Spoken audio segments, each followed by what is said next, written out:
Hey everybody, Donnie B, Learn Pro Recording. Welcome back in, and it's Sunday, man. It's time for the podcast. You know, we're here to podcast you.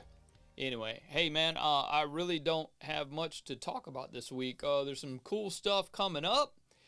A couple of things I can't really talk about just yet. A little bit private, but not necessarily private, but NDA, non-disclosure agreement. That has been signed. So that's all I can tell you. Sorry. It's a project for actually for February 2022. So but there was an NDA involved. But just know, man, we got some cool stuff coming up shortly. All right. Listen, man, what I want to do today is I want to go look. One of the most popular videos that I have on YouTube for some reason is this really poor studio tour I did with my phone. You know, it was really funny, man. That's the most popular video I've got. I guess because I put a card at the end of each YouTube video that points you right to that every time. Maybe that's why. Because you watch one video and you're like, oh, I like that. Let me look at this other one. Maybe that's what it is. Who knows? Whatever. But for some reason, that's the most popular. So what I've done today, I want to do like maybe a 3 or 4 part series on a studio tour, but I'm gonna take one room at a time, one space at a time, and then discuss and talk about each piece in the room, and you know, just kind of show you the room a little bit deeper and a little bit better with a better camera, you know. So I actually filmed it in 4K on this camera right here. And I've already edited it up and everything. I'm going to put that together. I got to do a voiceover on top of it. But I'm going to include that in this. So if y'all are watching this in a few minutes, we're going to transition into a studio tour. So I just wanted to reach out and let you know that, hey, man, things are good. This past week was awesome. We had some cool stuff come in this past week. Did a voiceover session a couple days ago. A really funny it's a full-length feature film. It's going to be animated. It's basically a cat runs the world. It's funny as hell, man. The dude that voiced it was very his name was Tony, but he sounded exactly like Bill Burr. It was so much fun. I was the engineer on it, and I was cracking up. As an engineer, I was just giggling on the inside. You know, as an engineer, you got to keep yourself steady and not let people know you're enjoying yourself too much, you know. So, but man, I was cracking up. This is going to be a great film. It's going to be a lot of fun. I can't wait for this one, man. It's going to be fun. But anyway, we had a couple of great music sessions come through. A couple of podcasts, man. Podcasts are growing, dude. I don't know what it is. I don't know if it's the room or if it's everybody wants to have their own podcast and they've got something to say. And we did this one Tuesday. This past Tuesday we did, and it was not only live on Facebook and YouTube, but it was also live on LinkedIn. I didn't know you could do live on LinkedIn, but apparently it went live on LinkedIn. And basically they had their audience ask questions, and they answer questions live, and then we filmed it at the same time, and then they put it out on YouTube afterward as well. So it was not only live, but it was also replayed, you know, later on. So, you know, I'm not sure I can even talk about that one. I'm not sure. They haven't said, and I'm not really comfortable with disclosing who it is. But anyway, it was fun. I do have a live thing. Tell you what, here's what I want to do too. I want to ask you guys right now, go down into the description, and I'm going to have a link.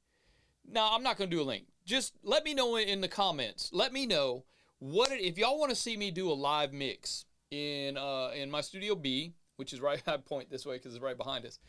Studio B has the 64 channel live console, analog console, the studio console, but it's analog.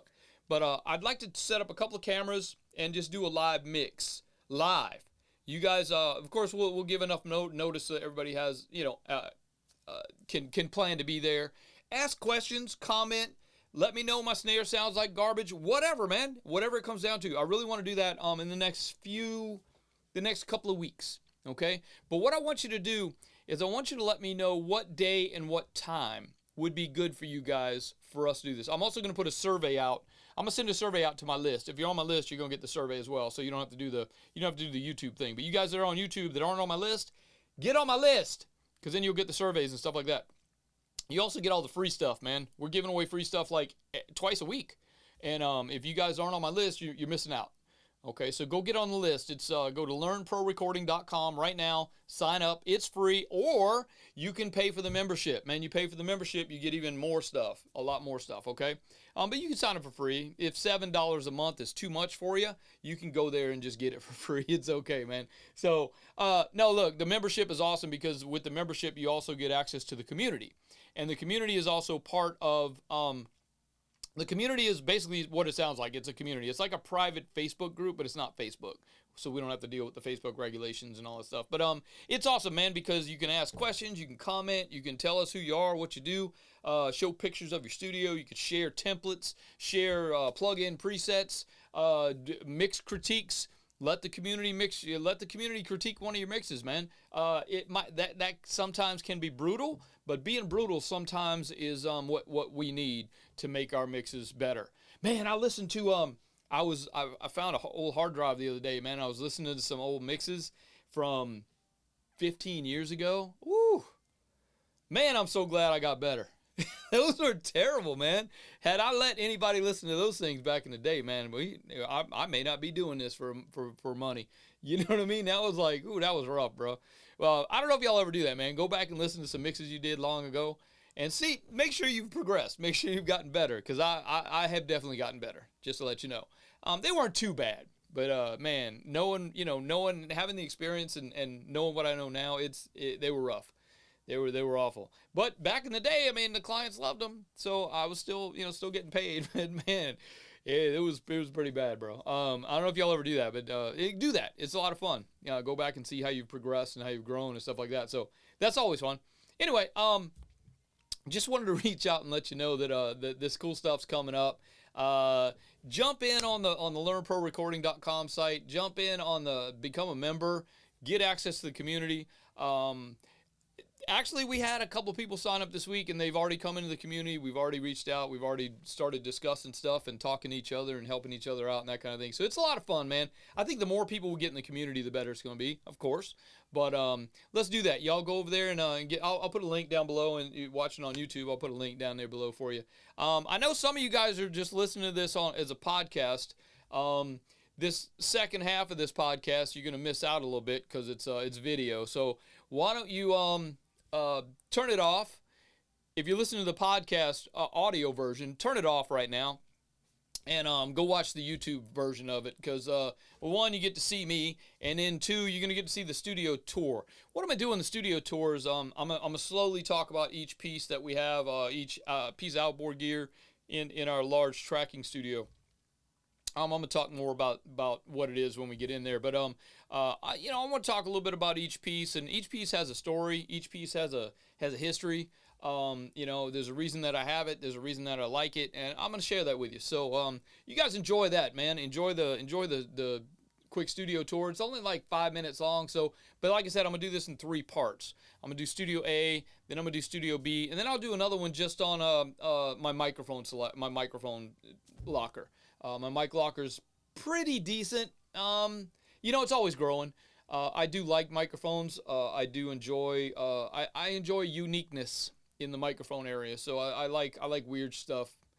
I like weird things. If it's not weird enough, I change it. I modify it so it's a little more weird than everyone else's. I just don't like to be like everyone else. So a lot of my microphones are modified and unique, and I'm gonna pull them all together, and we'll go through and talk about each one in a later version, a later lesson, a later session of that. All right, so I'll try to do this in three-part series. Studio A, Studio B. Y'all don't really need to see the podcast studio, do you?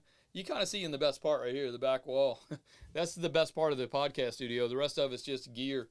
You know what? We'll do a quick one on that one too. Maybe I'll incorporate that on the same day we do the microphone thing, because the microphone thing ain't gonna take up but 5 minutes anyway. So yeah, I'll do the podcast studio and the microphones all together. Oh, you know what I'll do? I'll put the microphones out here on the podcast table. That's what we'll do. This will be awesome. Anyway, I'm glad you guys are here. Hey, listen, man, this week coming up is gonna be awesome. I know you guys are gonna get out there and kill it. Let me know in the comments below if there's anything you want us to talk about. If there's anything you want me to discuss, if there's any help you need with anything. There's been a couple of videos I put out this past week about memory locations and window configurations. If you haven't seen it, go check that out. It kind of explains a little bit about memory locations, and this kind of helps you get around a larger session quickly. You know, I've actually got a mix that I'm doing right now, and it's 68 tracks deep, man. And I'm still in. It's been 2 days, and I'm still in the organizing part of it. I'm still organizing tracks and getting things ready to even mix. You know, just kind of seeing what I'm dealing with and kind of seeing what we're up against. We actually recorded all the vocals on this song here, so I kind of am familiar with the vocals. I didn't record any of the backing tracks, so all there's live drums, live guitars, live basses, live keys. I think there's actually strings in there too. So it's gonna be a big song to mix, but I'm still in the organizing stage of it, and this is where I got the idea about the memory locations and the window configurations that I wanted to share with y'all. So I put that out there this week. Get out there and listen to, watch those videos. They're awesome, very helpful. You guys that are part of the membership, you got that before anybody else. So keep that in mind, man. If you're on the fence about becoming a member, you get this stuff in advance of everyone else. So it's awesome. Anything else? Let me know. Let me know in the comments if that, like I said, let me know in the comments if there's something that's been bugging you. Let me know what's your struggles, man. What are you guys struggling with in anything recording, anything mixing, anything Pro Tools, anything Logic, anything Ableton Live, anything Luna? Let me know, man. I can help out. I am planning on having a guest on the podcast in the next couple of weeks. A friend of mine he's got a studio in Las Vegas. He's an amazing guitar player. We're trying to just work out schedules to get that together. I think you guys will enjoy meeting Jeff. Jeff Kraft is his name. And he's an amazing guy, an amazing player, great mix guy, great recording guy, great producer. I think he's going to have a lot to talk about. So, we're just working out the logistics on that. So that'll be coming up soon in the next couple of weeks. Anything else? Yeah, no, I think that's about it. Let's get to the studio tour. Anyway, we'll see you guys next time on the podcast. I'll see you this week on the blog post. I haven't really decided what to do for the blog post just yet. We'll get to it. We'll see what's coming up in the studio this week. So anyway, you guys be safe, man. Have a great time. Talk to me in the comments. Let me know if there's anything I can help you with. Just reach out. If you need to hit me up, I'm gonna put a end screen here at the end after the studio tour. There'll be an end screen with the email address. It's info@learnprorecording.com. Real simple. You guys can remember that. Just reach out. Let me know if there's anything I can help you with. Anyway, other than that, we'll talk to you soon. Be safe. Be good. Enjoy life. Keep that mixing. Keep that growing. Keep recording. Keep making that music, man. Enjoy yourself. We'll talk to you soon. Peace. Hey everybody, Donnie B here, Learn Pro Recording. Just thought I'd reach out today and show you a little bit more of the studio. I'm gonna probably do this in a 3 or 4 part series. Do a little bit each week or something. Anyway, this is our Studio A, our larger room. This studio revolves around an Audient ASP 4816 analog console. It's a pretty decent console for the price point. I like the fact that it's analog and you can actually, twist knobs and feel things, and it works and you can hear it and everybody's happy with it. The preamps on this console actually sound very much like a Neve. And the console does have a SSL style bus compressor on the master fader that you can engage if you need it. And it does work very similar to an SSL bus compressor that we all know and love. If you look at the knobs and the numbers, they're all exactly the same as an SSL. So it is an SSL, but they didn't pay the license, so apparently they couldn't use the name. Anyway, this is just some of the gear in the rack, and we're going to talk about that in a little bit. I'm just kind of showing you around the room a little bit. Of course, my Yamaha NS10Ms, my HS80s, the first generation HS80s by Yamaha. We actually have a couple of tape machines. The one on the left there is a 2-inch MCI 24-track. The one on the right is a 4-track mastering machine, half-inch. It's by our Otari MTR12. I use that one a lot more than the 2-inch. I send mixes to it because it's awesome. Here's some of the preamps from the left side of the console there. That's the preamp side of the console. So got a lot of outboard gear. You know, we're gonna talk a little bit more about these in a second, but just to show you what, you know, some of the preamps in there are. Yeah, excuse the camera work, man. Look, I'm not a camera dude, and the lens that we have on this camera is not autofocus. So I'm trying to move the camera and focus at the same time and zoom in and out, and it's, you know, I'm not a camera guy, so leave me alone. You know, y'all think that's funny. But I don't know, man. I'm getting better at the video, but not very good. I'm getting better at color correcting for sure. This actually doesn't look bad. The lighting was okay in there. But this is the Audient. I do enjoy it, man. The again, even the EQs remind me of SSL. You know, it routes like an SSL and it sounds like a Neve, which is kind of, for me, the best of both worlds. You know, so in the preamp section, I've got of course the Avalon 737. That's completely stock. But got two Neve 1073 with EQ for the 500 series. Two 512Cs, the APIs, and then some boutique stuff. We got a La Chapelle and a Purple Audio and a Germanium. And then the ART, man, the digital MPA 2. That is not what it appears to be. That one right there is not what it appears to be. The tubes in there are new old stock Telefunkens. And if you guys have one of those, man, see about changing the tubes in it, because that'll change your world. It literally changes everything. Even my API 512Cs, I've got aftermarket op amps in there. I'm not a big fan of the API. It always seems a little hot for me. Just even when you pad it, the 20 dB, it still seems too hot for running a snare drum or whatever. You know, it's okay on vocals for some things with maybe a U87 or something, but I don't know. I did change the op amp so it would be a little bit different, basically a little bit lower level. The Audient ASP 800 has the two extra knobs in there that you can run harmonics back through the gain stage, and it's pretty decent. I do like I like the Audient preamps, man. They don't sound bad. You know, they're not bad at all. But just kind of showing you around the room a little bit. The Auratone 5Cs, the original mix cubes, those are originals, man. Those are from 1968. There's the Universal Audio 21176. I've actually had that in my rack for almost 20 years.